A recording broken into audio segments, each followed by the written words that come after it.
一个能让斯大林降下半旗的男人，甚至安排莫斯科电台广播给他调研信，在最高苏维埃会议上率参会者集体起立默哀，转头还要给英国首相丘吉尔的电报中称他是卓越的政治家，是不屈不挠的战士。然而更为反直觉的是，他还是一个美国领导人，一个恨不得砍死对方的阵营，居然还能出现这样的画面。1944年，当时星球上最有权势的男人，其实连自己翻个身都做不到。他坐在轮椅上，夹着香烟的手抖得连火柴都划不燃。高血压、动脉硬化、充血性心力衰竭，任何一个词单拎出来，都足够给一个62岁的老人下达病危通知书。脱掉那身笔挺的西装，卸下那层名为总统的华丽伪装，他就是一个风烛残年，随时可能猝死的重症病患。所有人都在等他死，但他不仅不想死，他还要拖着这具几乎罢工的躯壳，去完成美国历史上前无古人后无来者的连任第4届总统。1943年的冬天，其实罗斯福已经累了，他身边的老战友、老部下这几年接二连三的病倒、离世、死神已经在敲白宫的门了。政治的年轮滚滚向前，1944年大选年到了。此时的罗斯福真的不想干了，他给民主党的大佬写了一封信：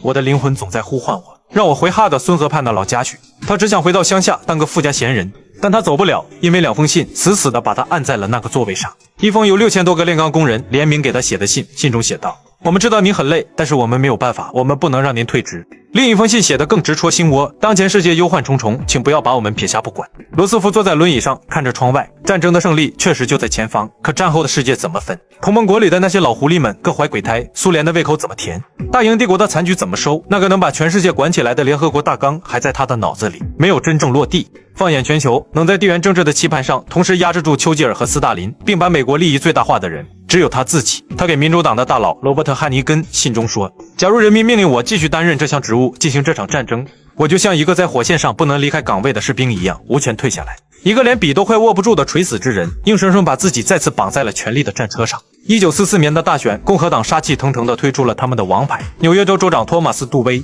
这个人只有42岁，年富力强，脑子聪明，履历更是无懈可击。杜威的竞选策略非常毒辣，他不骂罗斯福的外交，也不骂罗斯福的战争路线，他只揪住一点往死里打。大家看，现在的白宫就是一群累坏了的老头。当时的国务卿科德尔赫尔73岁，这位掌管美国外交大权的老大爷，当时患有严重的肺结核和心血管疾病，嗓子经常哑到说不出话。战争部长亨利·史汀生77岁，当二战打到最高潮，曼哈顿计划进入最关键时刻，掌管几百万美军后勤和军工生产的是一个连走路都颤颤巍巍的老头。内政部长哈罗德·伊克斯70岁，商务部长杰西·琼斯70岁，还有劳工部长弗朗西斯·帕金斯也64岁了。二战爆发后，帕金斯夹在强势的军方、贪婪的资本和暴躁的劳工之间，每天都在走钢丝。这位64岁的女部长早已身心俱疲，甚至哀求总统放她回纽约过几天清静日子。但罗斯福是死活都不批。罗斯福觉得，只要你还有一口气，只要你在工会里还有威望，能稳住几千万工人的情绪，你就得给我死死钉在劳工部的椅子上。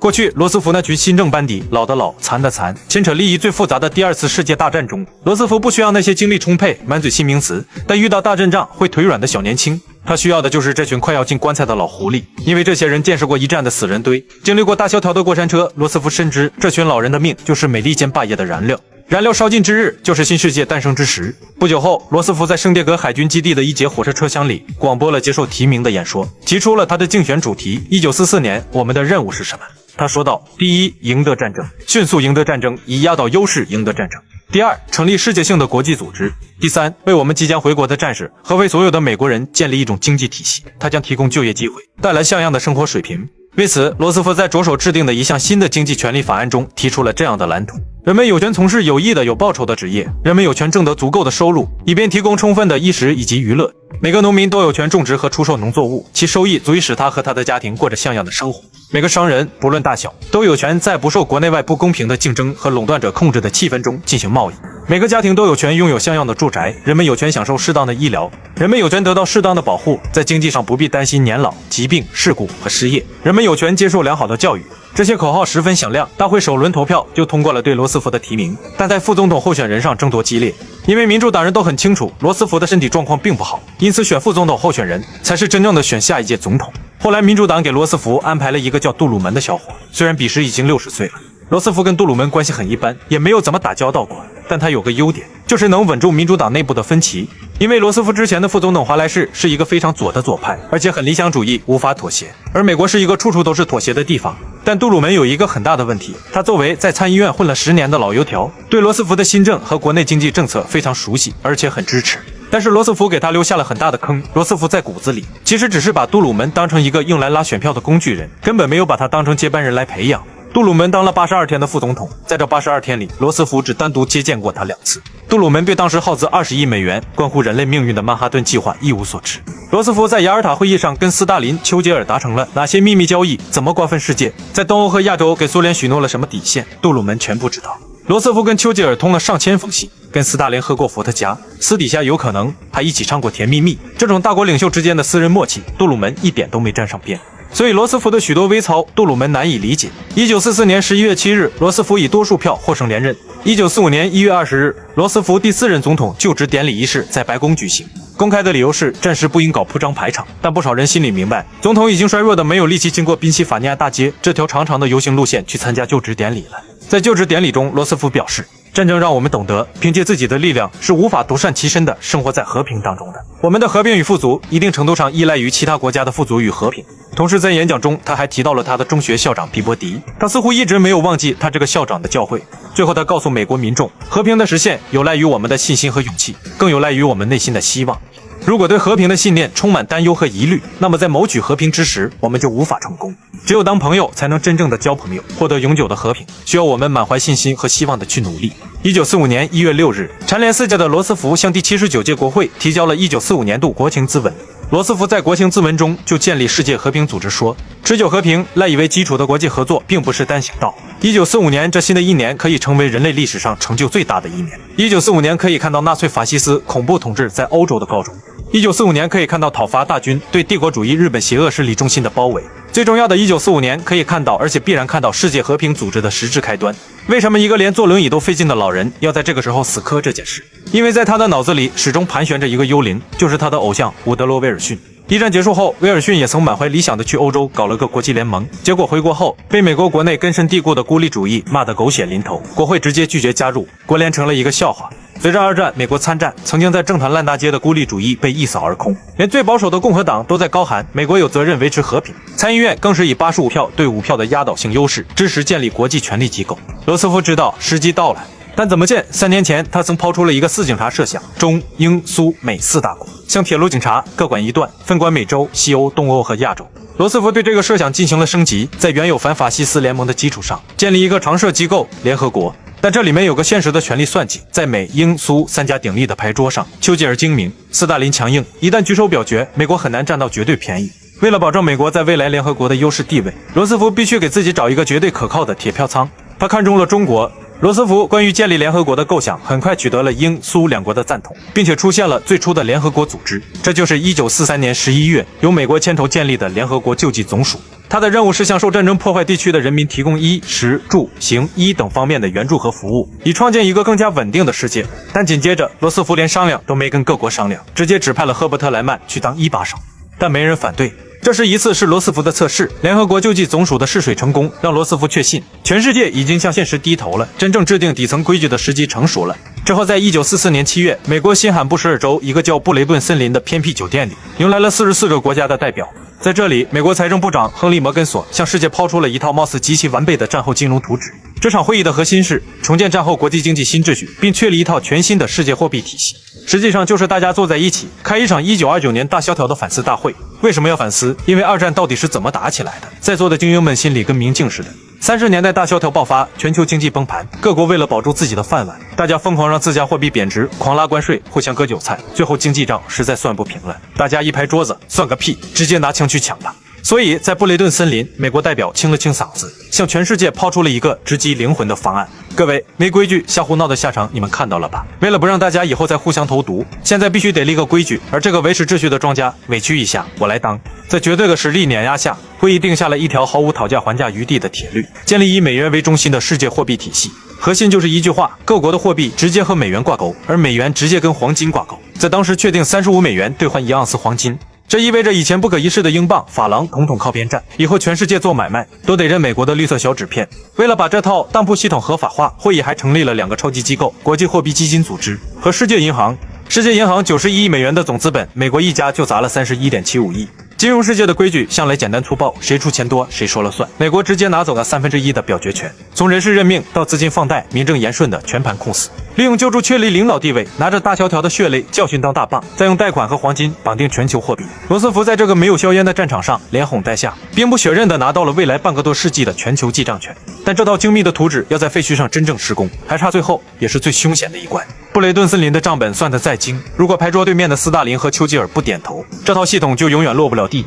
1945年2月，克里米亚半岛的雅尔塔，当时德国法西斯败局已定，旧世界已经崩塌。雅尔塔会议就是要解决一个最核心的问题：德日倒下后，满地废墟的欧洲和亚洲究竟归谁管？未来世界的游戏规则到底怎么定？在这个划定全球地盘的牌桌上，激烈的冲突爆发了，因为大家都怕在战后的新秩序中被边缘化。苏联在2战中流血多，他觉得我必须得到的多，而且他极其害怕在未来的联合国里，苏联会被美国及其盟友在票数上围剿，所以苏联要绝对的一票否决权，并且要求把苏联底下的16个加盟共和国全部塞进联合国当正式会员，以此来抗衡西方的选票。而丘吉尔的大英帝国已经被战争打空了底子，如果连最后的海外殖民地也被联合国托管，英国就会沦为二流国家，所以他死死咬住殖民地的控制权不放。罗斯福极其清醒，如果不统统否决，这个联合国就搞不成，所以来了一顿美国的传统手妥协。当时德国还没彻底投降，但三巨头已经开始商量怎么分这头濒死的猎物了。美、英、苏、法各占领一块，法国那块是美英从自己地盘里抠出来送的。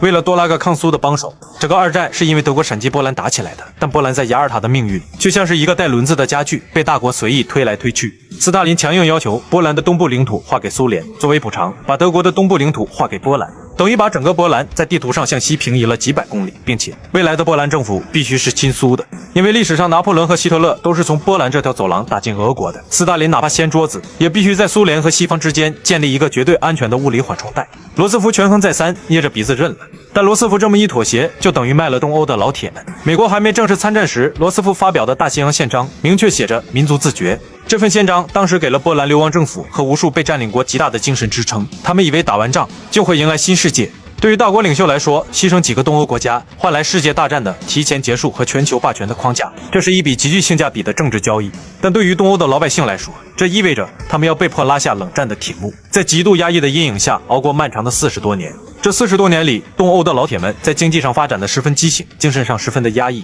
苏联不单只伸手到东欧，还到处伸手，而罗斯福都妥协了。罗斯福换来了一个三国签字画押，同意2个月后在旧金山正式召开联合国成立大会。1945年4月12日，旧金山大会召开在即。下午，罗斯福正坐在扶手椅上，让画家为他画一幅水彩肖像。他举手揉了揉太阳穴，费力地说了一句：“我头疼得厉害。”随后手臂垂下，15时35分，这位一手缔造了战后世界秩序的老人，因脑溢血永远停止了呼吸。17时47分，全美3大通讯社向海内外发出美国总统罗斯福逝世的电讯。据当时的《纽约时报》记者记录，街上的人们听到消息后的第一反应是极度的错愕和难以置信，很多人突然停下脚步，陌生人之间互相打听，广播里说的是真的吗？确认之后，很多人眼眶湿润，低头默默走路。当天下午，美国无数的商店、餐馆老板自发在门上挂出了因总统去世停止营业的牌子。百老汇的所有剧院在当晚全部宣布停演，这在商业至上的纽约是极其罕见的。很多家庭主妇在厨房听到广播后，坐在椅子上默默流眼泪，大家觉得失去了一个可以依赖的大家长。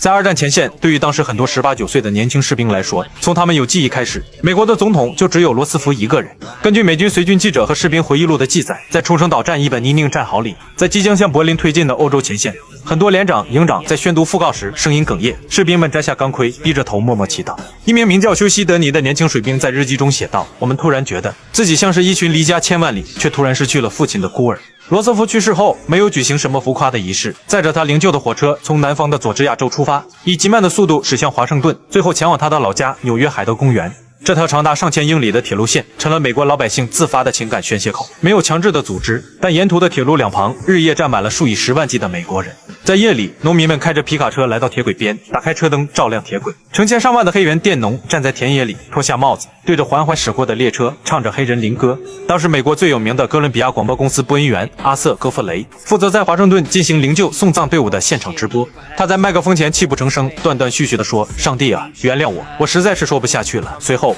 收音机里只剩下长达几十秒的抽泣声。当华盛顿的电波越过大洋，罗斯福逝世的死讯如同一场无声的政治海啸，瞬间席卷了整个世界。如果说美国百姓的眼泪是出于对大家长的不舍，那么在国际舞台上，各国的反应则是一副交织着恐惧、迷茫茫、窃喜与绝望的众生相。首先是英国首相丘吉尔，罗斯福不仅仅是盟友，更是他在这场残酷战争中唯一能依靠的同量级牌友。得知死讯时，丘吉尔在回忆录中写道：“他感觉自己像是挨了沉重的一记物理重击。”在伦敦圣保罗大教堂举行的追悼会上，这位平日里永远咬着雪茄、像斗牛犬一样强硬的首相，坐在长椅上老泪纵横。而在所有国家的反应中，苏联的反应是最出乎意料的。4月12日深夜，美国驻苏大使哈里曼紧急前往克里姆林宫通报死讯。根据哈里曼向华盛顿发回的密电以及后来的回忆，斯大林显得深深的震惊。紧接着，斯大林问了一句：“总统是不是被毒死的？”哈里曼花了很大的力气，甚至详细解释了脑溢血的医学特征，才勉强让斯大林相信这确实是一场自然发生的突发疾病。即将在4月25日召开的旧金山联合国成立大会，罗斯福生前曾多次写信给斯大林，希望他能派苏联2号人物外交部长莫洛托夫出席，以此向全世界证明美苏的团结。但斯大林都拒绝了，只打算派个级别较低的驻美大使去敷衍了事。在这天晚上，斯大林安排了外交部长莫洛托夫出席。第二天早晨，苏联最权威的官方喉舌《真理报》和《消息报》打破了所有版面规矩，头版头条刊登了罗斯福的巨幅照片，并且整个版面全部用极其醒目的粗黑边框围了起来。在此之前，苏联媒体只为列宁等本国最高领袖的去世用过这种规格。苏联最高苏维埃主席团宣布，莫斯科所有的政府建筑大楼全部将半旗致哀。在苏联的宣传口径里，罗斯福是唯一一个被正面塑造、被认为是真正朋友的西方政客。斯大林还亲自给罗斯福的遗孀埃莉诺发了一封私人唁电。在信中，斯大林称赞罗斯福是捍卫和平与安全的伟大政治家。不过，罗斯福的死去也意味着美苏之间的关系已经开始撕裂。I don't know. I've lived a good life. I've had a lot of happiness, smiling, telling everybody that everything was beautiful every day. And then nowadays, I am so upset that the things we did and the things we fought for and the boys that died for it, it's all gone down the drain. Our country gone to hell in a handbasket. We haven't got the country we had when I was raised. Not at all. Nobody will have the fun I had. Nobody will have the opportunity I had. It's just not the same. That's not what I was. That's not what they died for.